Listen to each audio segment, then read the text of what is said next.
Hi there, traders. This is Brad Gilbert with the FX Market Insight for Thursday, the 25th of June. All right, we're having one of those weird and wacky weeks where the news and all this geopolitical stuff is coming left, right, and centre, and all different ways. Now, Trump administration says the Huawei Hikvision backed by Chinese military. That's just going to cause a lot of angst, I guess, in China.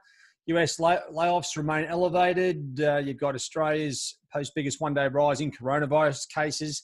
There's a huge chance here for a second wave to be announced and full lockdowns in a number of different countries. So, and it's, same in the US. There's opinion pieces here. The worst may be over for the battered British economy. Well, I don't think that's anywhere near the truth either. So, looking at the news and the way it's coming out, it's a little bit problematic, and you can see it on the charts. And I've left the trend lines where they were, as of the last couple of days. You can see here Aussie going up, back down. It's mixed across the board here. Now this is, and obviously the Trump administration sort of saying the Chinese trade deal was off, then it's back on. Causing huge volatility. And you know what's happening? Nothing really. The currencies are still in their sort of recent ranges. Dollar CAD sort of whipping all over the place as oil drops back to $37. And I mean, look at this flush out of positions here in dollar yen. Once again, back to exactly where it was. So when you take that out, all you got to do is okay, though, we know the news is sort of a little bit left of center, but all you can do is redraw your trend lines to the current or where they should be right now.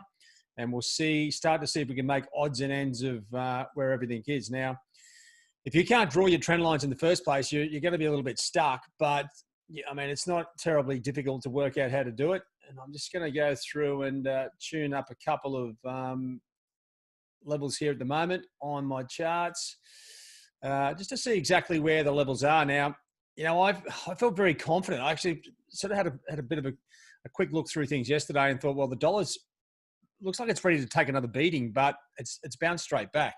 So what you can't wrestle with the market, all you can actually do is try and work out where to get in and out, and then try and put together where the momentum is coming from, right? So it's a little bit problematic at the moment. As I went through the news there, you can see that, trying to piece together some sort of consistency with and where the news is coming from is a little bit harder or easier said than done. So to me, looking at the charts, we've got a sort of new sort of low to focus on here in dollar yen. Okay, gives us a bit of a base for support. And let me just work out where that, okay, there's the old resistance line at the top. I mean, I am very reluctant to draw the trend line from the top where just to here, that's just the high. If anything, that was the high before these breaks. So I'll just leave it there for the moment and see how we can picture things out, but it's sort of back in the range. So just looking at these charts, right, this is, and this is, your process should be along these lines. You sort of look at the Aussie, well, you know what, I'm not even sure fundamentally this thing goes up and down with the various news. Obviously, the US equities were down 2.72%, risk off. That sees Aussie, Kiwi, and dollar or the CAD come off, dollar CAD go up.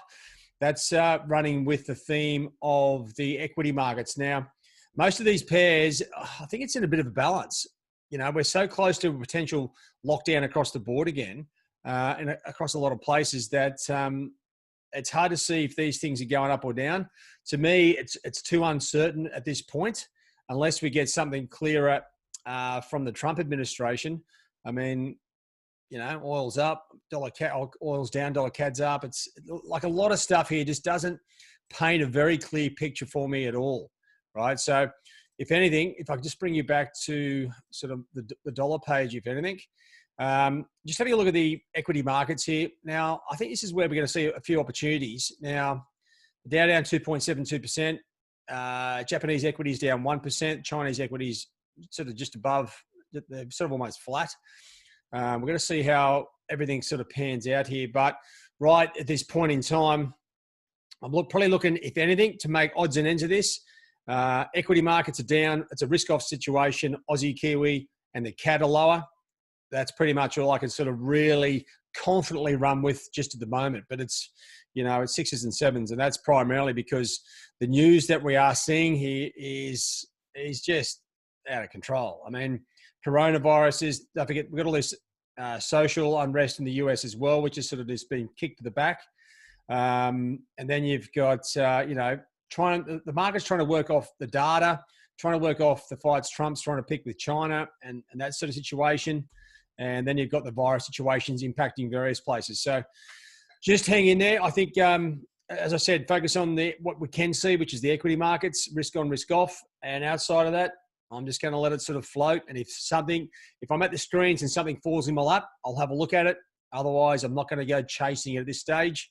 Keep my trade size pretty under wraps, and that should, enable me to sort of make some cash, but avoid any major drawdowns.